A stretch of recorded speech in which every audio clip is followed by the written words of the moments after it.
Meus caros, eu realmente não consigo esconder, todos já sabem a grande veneração que eu tenho pela festa de Pentecostes.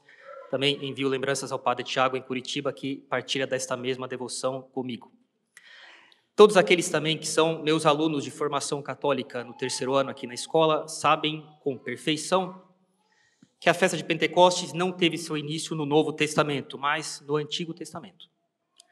A festa de Pentecostes era uma das 3 grandes festas de peregrinação dos judeus, junto com a Páscoa e a festa dos tabernáculos, em que todos os homens israelitas deviam comparecer ao templo de Jerusalém.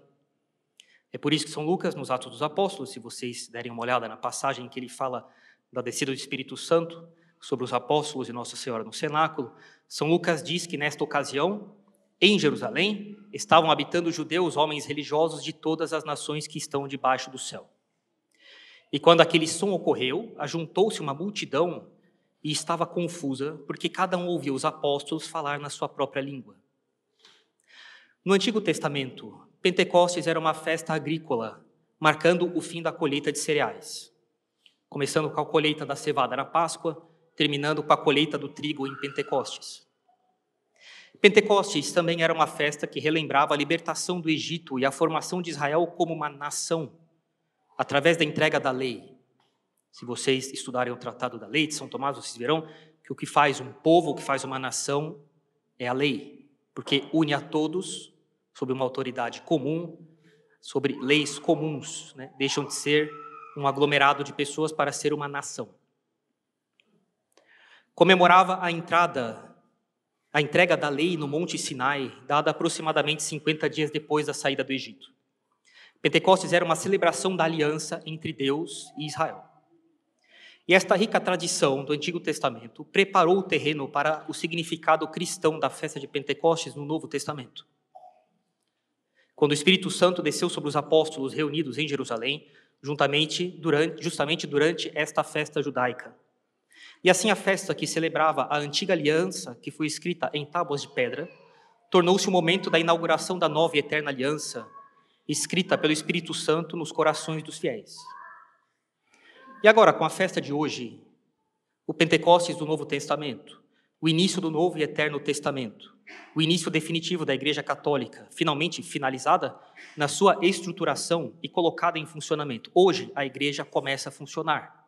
Hoje, depois de todo o período de preparação da Igreja, Jesus Cristo escolhe os seus chefes, chamando os 12 apóstolos, os formou durante 2 anos e meio, 3 anos e meio, nós não sabemos exatamente o certo. Depois de fazer a lei deste novo reino dos céus, que é o Sermão da Montanha, depois de instituir os sacramentos, depois de merecer o que era necessário pela salvação das almas, pelo seu sofrimento, sobretudo na sua paixão e na sua morte, depois de pagar todas as dívidas e vencer as consequências do pecado pela sua paixão e ressurreição, depois de colocar o homem no céu pela primeira vez desde a criação do gênero humano, ao subir para o céu, agora a Igreja começa a funcionar. Chegou ao fim a antiga lei, que aliás já começou com data de validade, ela já começou de maneira temporária, e começa agora a nova lei da graça. No Antigo Testamento, a lei era primariamente uma realidade externa, inscrita em tábuas de pedra. Suas exigências focavam-se principalmente em atos exteriores e observâncias rituais. Como explica Santo Tomás, a lei antiga continha certos preceitos morais, como é evidente nos 10 mandamentos. Mas não era suficiente para levar os homens à perfeita virtude. Esta exterioridade da lei antiga manifestava-se em vários aspectos. Havia uma ênfase nas observâncias rituais, purificações, sacrifícios externos, distinção entre alimentos puros e impuros. Recompensas temporais. A obediência à lei no Antigo Testamento era frequentemente associada a bênçãos materiais e terrenas. Além disso, o temor do castigo era um motivo predominante para a observância da lei no Antigo Testamento.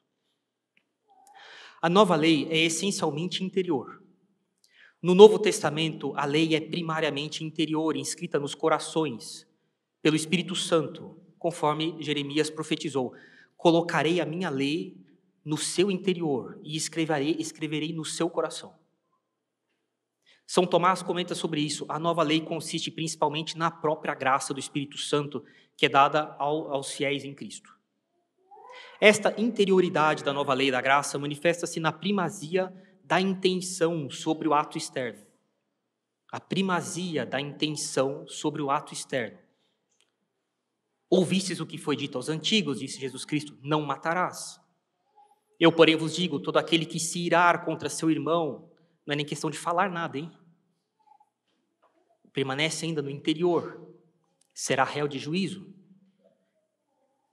É uma lei marcada, sobretudo, por recompensas espirituais e eternas. Alegrai-vos e exultai, quando sofrerdes uma injustiça por causa de mim, porque grande será a vossa recompensa nos céus.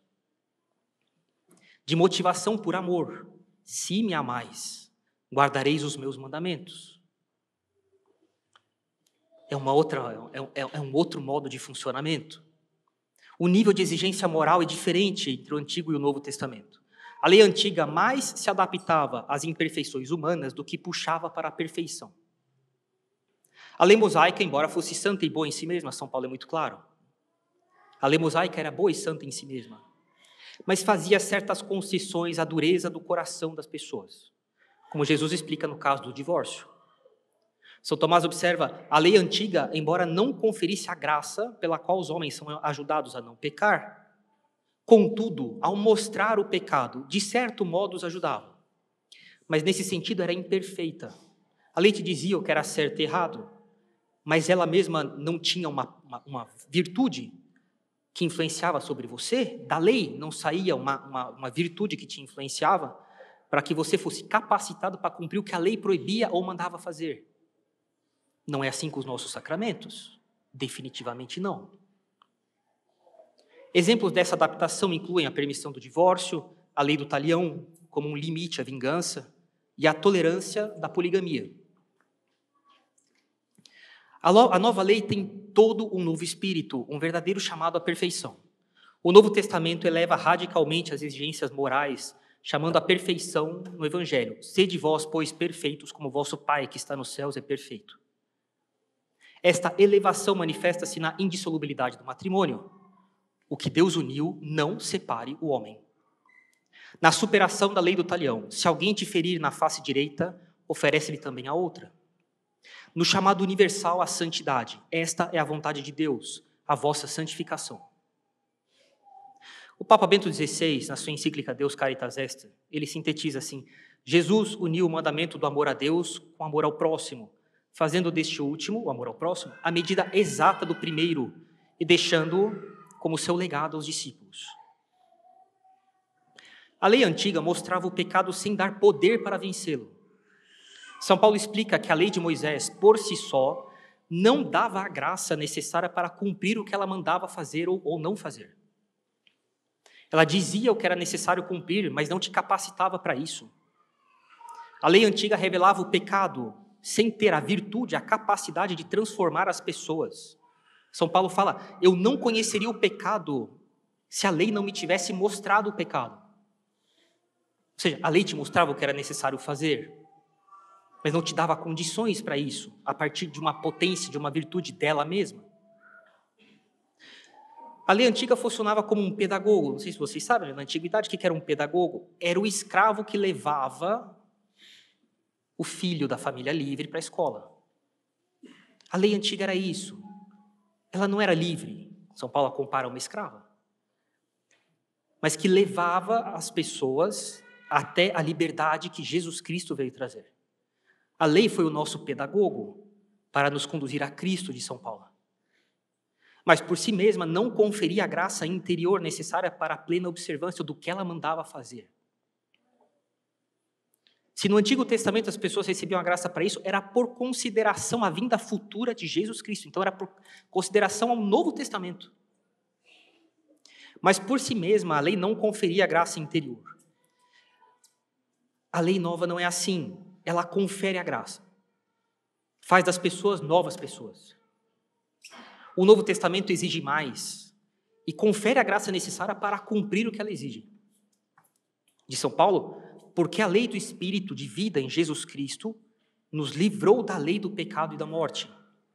Agora nós sabemos o que é necessário fazer e evitar, e a lei do Espírito, ou seja, o Novo Testamento, com as suas graças, nos livra de pecar. A nova lei confere a graça santificante pelo batismo, pelos outros sacramentos, comunica o Espírito Santo que habita dentro de nós, transforma interiormente cada um de nós, para vivermos segundo o Evangelho por um princípio que sai de dentro de nós. Agora nós temos dentro de nós o princípio de onde saem os nossos atos de perfeição. Na lei antiga havia uma relação predominante entre as pessoas e Deus, que era comparável a de um escravo com o seu senhor. No Antigo Testamento, a relação predominante era a de um súdito para com o rei. Deus fala no livro do Êxodo: agora, pois, se diligentemente ouvirdes a minha voz e guardardes a minha aliança, então sereis minha propriedade peculiar entre todos os povos. Ora, o que é uma pessoa que é propriedade de outra? Um escravo. A definição de escravo é exatamente isso: você é propriedade privada de outra pessoa. Mas você não é filho. Era uma relação marcada pelo temor como atitude predominante, um temor reverencial diante de Deus. A obediência era a virtude central. A distância nas relações com Deus era a nota principal. E era simbolizado pelo véu, pela tapeçaria, pela cortina, que restringiu o acesso ao Santo dos Santos, o lugar mais sagrado do templo. Ali só o sumo sacerdote podia entrar uma vez por ano. Agora não. A cortina se rasgou na Sexta-feira Santa, não tem mais divisão entre o que há de mais santo, que é Deus em pessoa, e nós. Nós entramos no Santo dos Santos todos os dias, na Santa Missa. Na nova lei, a nossa relação com Deus é de filhos e de amigos. No Novo Testamento, a nossa relação com Deus é levada a uma filiação divina, é de amizade com Deus. Já não vos chamo de escravos, mas de amigos. Recebestes o espírito de adoção de filhos, pelo qual nós chamamos Abba, Pai. Uma relação agora onde o amor filial é a atitude predominante. No Antigo Testamento não era assim. É quando Daniel tem a visão, os joelhos dele tremem de pavor. E hoje tem que segurar os joelhos, senão ele não consegue se segurar em pé. E na transfiguração não é assim: Senhor, como é bom estar aqui. Agora nós fomos colocados, tanto quanto é possível, dentro da Santíssima Trindade. Uma das pessoas da Santíssima Trindade tem a natureza humana ligada a ela, assumida por ela, mas não é possível ir além disso para uma criatura como nós. Não, isso aqui é um negócio fantástico, isso aqui. Uma relação de agora, o amor de filhos é predominante, de liberdade, de intimidade com Deus, simbolizada pelo véu do templo que rasgou. Temos um acesso direto a Deus. Eu me lembro da história de uma pessoa que era muçulmana, ela contava num relato como é que ela se converteu, e ela falava assim: eu estava no hospital e vieram uns cristãos rezar por mim, e eu estava muito mal, não tinha nem como dizer não, mas eu podia ver o que eles faziam, e eu fiquei espantado, uma coisa impensável para um muçulmano, que eles falavam com Deus, mas com uma familiaridade impensável. Eles falavam com Deus como eles falariam com o pai deles. Isso para um muçulmano, isso aqui é impensável. Na antiga lei, a lei mosaica, havia um foco, uma direção específica para o povo de Israel. Nos Salmos, Davi fala assim: Deus anunciou sua palavra a Jacó. Suas determinações, os seus juízos foram para Israel. Não fez assim com nenhuma outra nação. Quanto aos seus juízos, os juízos de Deus, as nações não os conhecem. Na nova lei não é assim. É uma igreja católica universal. O Novo Testamento se estende para a salvação de todas as pessoas e de fazer discípulos em todas as nações. Não há mais judeu nem grego. Todos vós sois um em Jesus Cristo, São Paulo fala. Quando o Senhor Jesus Cristo promete aos seus apóstolos o envio do Espírito Santo, ele fala assim: recebereis uma força, o Espírito Santo descerá sobre vós. E quando São Paulo fala do Espírito Santo, é para ele o princípio de vida imediato que constitui a nossa vida moral. Na verdade, o Espírito Santo, segundo São Paulo, é muito mais do que um dom que Deus nos deu, que agrupa em si todos os bens da salvação, é muito mais do que o agente que causa a nossa santificação. É tudo isso, sim, nos dando graças, nos estimulando para todas as virtudes. Mas o Espírito Santo é a própria fonte da nossa vida espiritual. Não há vida espiritual sem a ação do Espírito Santo em nossas almas. A tal ponto que a nova moral do Novo Testamento, que ela não é nova, ela é a perfeição do Antigo Testamento. Essa nova moral se caracteriza, especialmente em comparação com a moral israelita do Antigo Testamento, uma moral de mandamentos, é uma vida. São Paulo fala que ela é a lei do Espírito Santo. É uma lei não em tábuas de pedra, é uma lei que vem de um espírito. Ora, o espírito é o que vivifica os corpos inanimados, que dá movimento para eles, iniciativa, que faz com que eles reflitam. Isto é, dependemos do Espírito Santo e somente deles, das suas inspirações, dos seus impulsos, portanto, para nos comportarmos, como São Paulo fala, conforme o Espírito. Esse é o critério da vida verdadeiramente cristã. São Paulo fala, todos aqueles que são guiados pelo Espírito de Deus, esses são os filhos de Deus. Em resumo, no Novo Testamento existe uma marca. O Novo Testamento é marcado por servirmos a Deus sob um novo regime, um regime do Espírito Santo. São Tomás escreve que o que é principal na lei do Novo Testamento, em que reside todo o valor do Novo Testamento, é a graça que vem do Espírito Santo. Esse Espírito Santo é chamado de espírito de filiação, espírito de adoção. E é preciso compreender que é graças a ele que o batizado, uma pessoa batizada, é estabelecido com uma relação com Deus, que é a de ser filho de Deus. Deus agora passa a ser o seu pai. Mas também que toda a vida moral será conduzida sob a influência do Espírito Santo para formar autênticos filhos de Deus, com espírito de fidelidade, de amor, de confiança, não mais no medo e na aridez do coração de um escravo.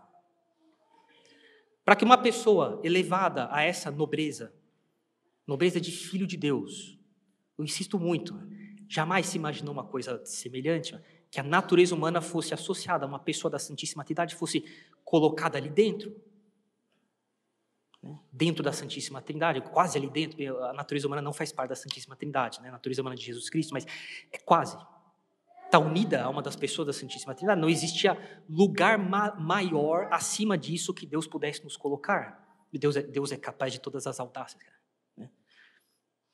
Mas então é necessário que nós tenhamos, uma vez que nós compreendemos essa nobreza, para que nós possamos honrar nossas obrigações e viver com toda a facilidade na presença de Deus, é necessário uma educação, que só pode ser obra do Espírito Santo. Nós sabemos aqui na capela que quem forma vocês mesmo é Deus. Nós encontramos vocês alguns minutos na semana, alguma horinha ou outra no mês, de maneira pontual aqui lá ao longo do dia. É impossível formar alguém assim desse jeito, de maneira perfeita. Quem forma mesmo as almas é Deus. E nós pedimos sempre, foi a intenção dessa novena de Pentecostes aqui na capela, que Ele formasse cada um de vocês, isso vale para nós padres também, por dentro. Isso aqui só Deus pode fazer. Uma pedagogia que nos faça nos comportarmos como filhos de Deus. Só Ele pode fazer com que nós adotemos uma mentalidade de cristãos. Dar pensamentos e sentimentos que filhos teriam por pai. E esse pai é Deus. Sugerir dentro de nós, por boas ideias, luzes, inspirações, atitudes que se exige agora de um filho de Deus. Em primeiro lugar, é preciso que um cristão, então, tenha a audácia de chamar Deus de pai. Isso aqui é uma coisa espetacular, isso aqui foi Jesus Cristo que ensinou para nós. Mas por que é possível falar isso? Porque agora nós temos uma alma completamente renovada. É outro regime de governo. Outro regime de governo, bem diferente do Antigo Testamento. Todos aqueles que são movidos pelo Espírito de Deus, diz São Paulo, estes são os filhos de Deus. Na verdade, vós não recebestes um espírito de escravidão para cair novamente no medo, mas recebestes um espírito de adoção, pelo qual clamamos, meu Pai, Abba, Pai, papaizinho. O próprio Espírito testifica com o nosso espírito que somos filhos de Deus. É uma coisa curiosa, os cristãos, eles têm dentro deles uma convicção interior de que Deus é nosso Pai, não só nosso Criador. O Espírito Santo, de fato, fala no coração de dentro das pessoas de que elas são filhas de Deus, uma vez que elas foram batizadas. ensina as pessoas a invocar a Deus com o mesmo nome que Jesus Cristo usava para o pai dele. Papai, Abba. É assim, essa é a palavra que Jesus usava também para São José. Nas suas orações, os judeus falavam, Abi, meu pai. Agora, papai, com toda essa ternura, só depois do dia de Pentecostes. O resultado é que, ao ousar falar tal nome para Deus, o cristão não apela, ele não chama a Deus, né? ele não recorre a Deus como se fosse um Deus criador que nos socorre, o Pai do universo. Não. Ele apela para a relação de paternidade e de filiação que ele tem agora com Deus, pela qual Deus comunicou sua própria natureza.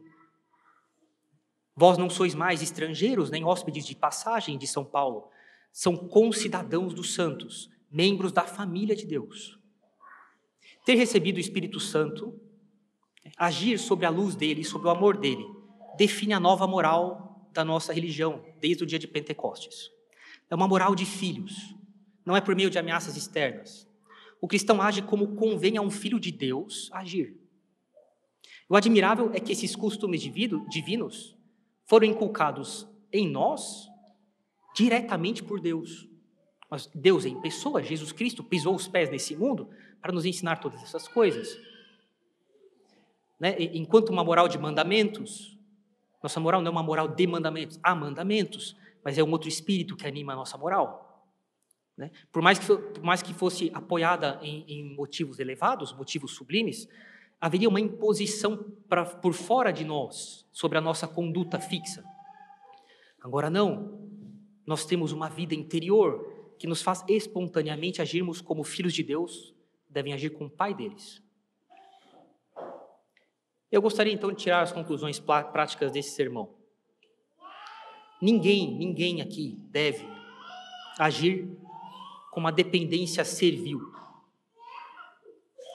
É comum encontrar cristãos que têm o espírito do Antigo Testamento, em algum grau. É o que vocês encontrarão nos livros de vida espiritual, sob o termo de falta de liberdade interior. Eles imitam pessoas. Eles têm um apego impressionante por uma certa pessoa, que pode ter tido uma importância na conversão delas. Mas ao invés delas ultrapassarem aquela figura individual daquela pessoa que as ajudou, elas ficam apegadas à pessoa mesmo. E se elas refletirem um pouco, elas no começo acharão que não. Se elas pararem para pensar, elas vão ver que é exatamente isso. Se aquela pessoa fez um absurdo, elas ficam abaladas.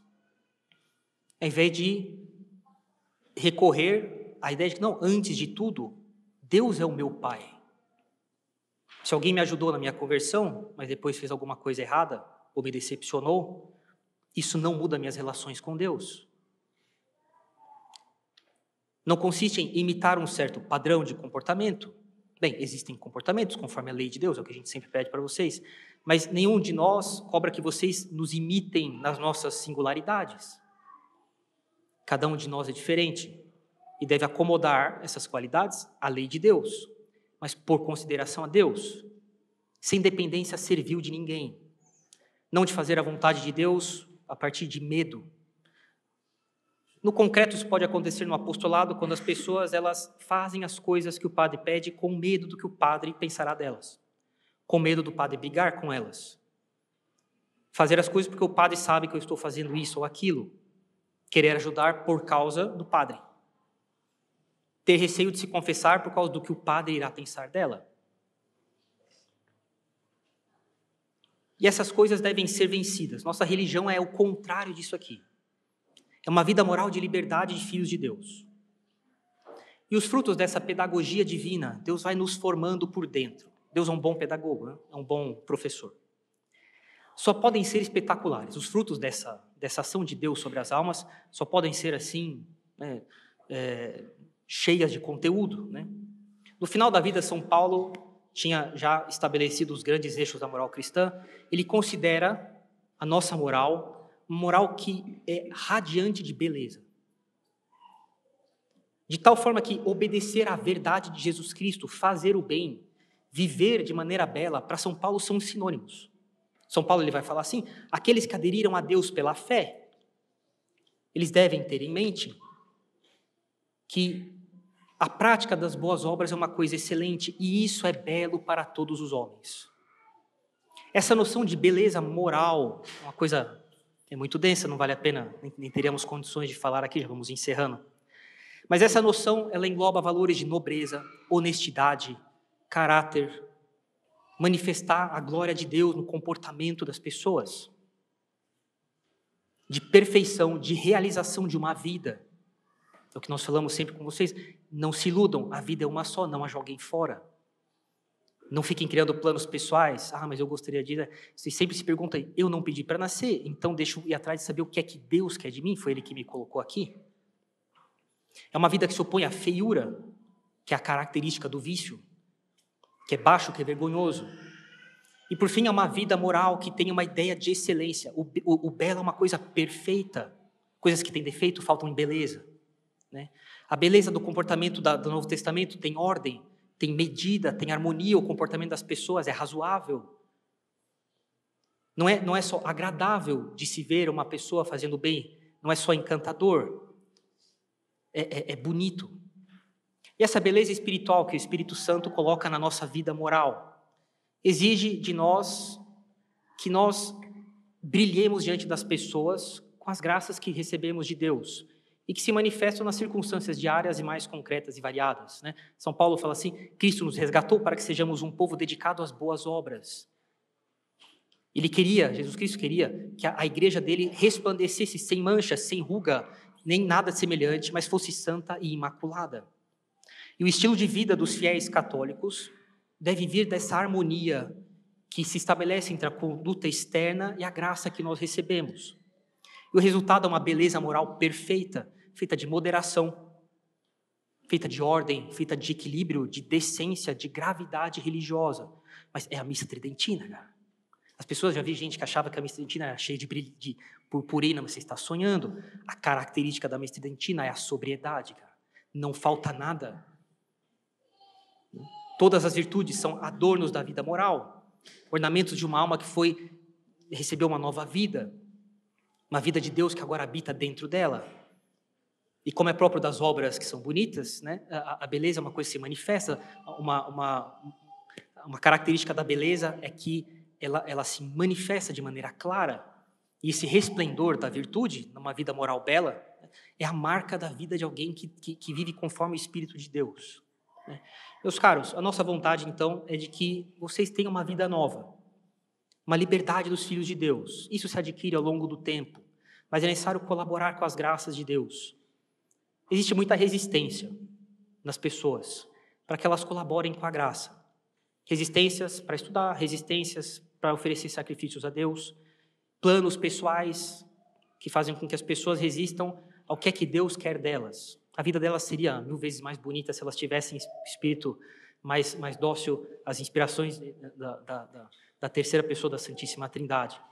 E eu termino com essa frase, que é do Livro da Sabedoria, que é absolutamente espetacular, mas que realmente descreve assim a concretização da vida moral do Novo Testamento, que seria realmente assim o resumo, a síntese da vida de alguém que viveu conforme o Espírito, né? No dia do julgamento, eles resplandecerão como fagulhas no meio da palha. Todo o resto vai queimar, cara, não é nada, é palha, vai virar cinza.